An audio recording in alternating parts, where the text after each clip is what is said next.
माघ महीने का पहला व्रत सकट चौथ 10 जनवरी 2023 को है। इसे बड़ी चतुर्थी भी कहा जाता है। इस दिन माताएं संतान की लंबी उम्र के लिए निर्जला व्रत रखती हैं। माघ महीने में सकट चौथ के दिन तिल का विशेष महत्व है। इस दिन गणपति की पूजा तिल से की जाती है। मान्यता है कि सकट चतुर्थी व्रत संतान पर आने वाले संकट से उसे बचाता है। सकट चौथ को तिलकुट चतुर्थी, लंबोदर चतुर्थी भी कहते हैं। सकट चतुर्थी के दिन संकट हरण भगवान श्री गणेश जी की पूजा की जाती है।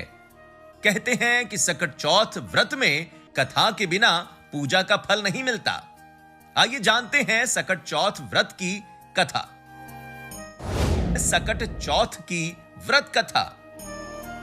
पौराणिक कथा के अनुसार एक नगर में साहूकार और उसकी पत्नी रहा करते थे। दोनों का धर्म कर्म के काम में मन नहीं लगता था। एक दिन साहूकारनी अपनी पड़ोसन के घर गई। पड़ोसन को सकट चौथ की पूजा कर उसने इस व्रत का महत्व पूछा। साहूकारनी को सकट चौथ व्रत या तिलकुटा चौथ व्रत की महिमा बताते हुए पड़ोसन बोली कि गणपति जी की कृपा से व्यक्ति को अखंड सौभाग्य, पुत्र, धन धान्य, बुद्धि, रिद्धि सिद्धि सब कुछ प्राप्त होता है। साहूकारनी ने व्रत का लाभ जानकर सकट चौथ व्रत करने का संकल्प लिया। सकट चौथ व्रत दिलाता है संतान सुख। साहूकारनी ने कहा कि वो मां बनती है तो सकट चौथ व्रत जरूर करेगी और गणेश जी को 1.25 सेर तिलकुट चढ़ाएगी। गणेश जी की कृपा से वो गर्भवती हो गई। अब साहूकारनी का लालच और बढ़ गया। उसने कहा कि उसे बेटा हुआ तो 2.5 सेर तिलकुट करेगी।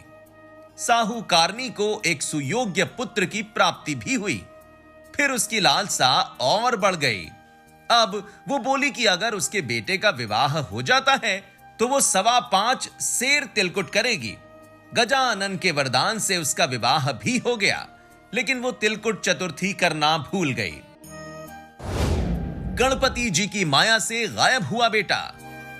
साहूकारनी के बेटे का विवाह तय हो गया।